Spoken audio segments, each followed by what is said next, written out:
কয়েকটি জায়গার বন্যা পরিস্থিতির খবর সরাসরি জানবো, যেমন এই মুহূর্তে ফেনী থেকে টেলিফোনে আমাদের সহকর্মী আবু তাহের ভূঁইয়া আছেন।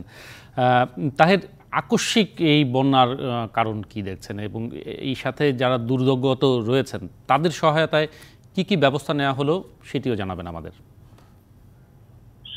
এটাকে অনেকটা ইতিহাসের ভয়াবহতম মানবিক বিপর্যয় বলা যায়।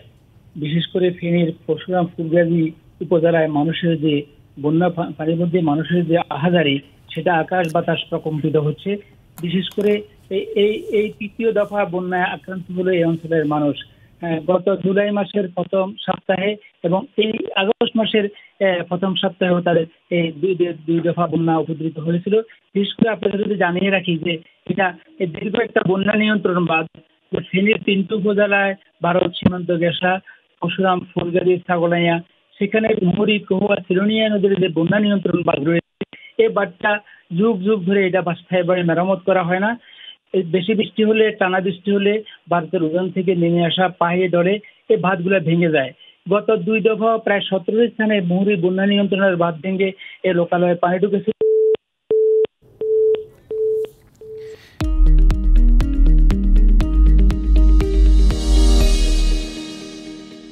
ফেনী থেকে আবু তাহের ভূঁইয়া আমাদের সাথে যুক্ত হয়েছিলেন, সেখানকার বন্যার পরিস্থিতি জানছিলাম। আমরা নোয়াখালীর খবরও জানবো। আমরা জানি যে টানা বৃষ্টি এবং ঢলের কারণে সেখানেও বন্যা দেখা দিয়েছে, তার 9টি উপজেলার কয়েক লাখ মানুষ পানিবন্দী।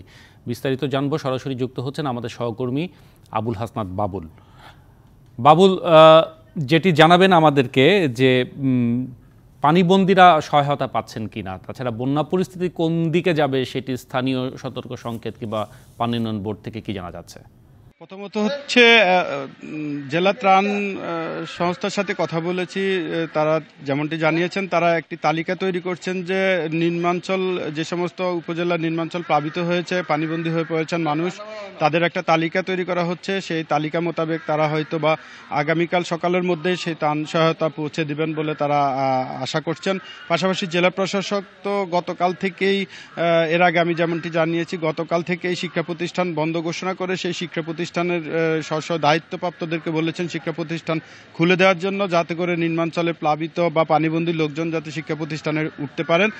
আর অন্যদিকে যেই পানি উন্নয়ন বোর্ডের কথা যেটি বলেছেন, বন্যার কবলিত বা বন্যার পরিস্থিতি কোন দিকে যাচ্ছে, আপনি এখনো দেখতে পাচ্ছেন পানি ঘন্টায় ঘন্টায় কিন্তু পানির পরিধি বাড়তে শুরু করেছে। আমরা যেটুকু দেখতে পেরেছি, থেমে থেমে বৃষ্টি হচ্ছে, কিন্তু পানি কোনোভাবে কমার সুযোগ আমরা দেখতেছি না। এবং আমরা ইতিমধ্যে কয়েকটি উপজেলায় কথা বলেছি, উপজেলার বাসিন্দারা যেটি জানিয়েছিলেন যে আমনের বীজতলা যেমনটি নষ্ট হয়েছে, সে তেমনি করে অনেক মাছের গেরও তাদের ভেসে গেছে। কিন্তু পানি যেভাবে বাড়ছে, এতে করে তারা একটা শঙ্কায় আছেন, এভাবে বৃষ্টি হলেও পানি যেভাবে বন্দী হয়ে আছে, সেই পানি যদি কোনোরকম না নেমে যায়, তাহলে কিন্তু আগামী 24 ঘন্টায় বন্যার পরিস্থিতি আরও অবনতি হতে পারে বলে তারা ধারণা করছেন। এই ছিল নোয়াখালী থেকে আমার কাছে সর্বশেষ। বাবুল, ধন্যবাদ। আবুল হাসনাত বাবুল আমাদের সাথে নোয়াখালী থেকে যুক্ত হয়েছিলেন। এর আগে ফেনীর খবর আমরা জানছিলাম।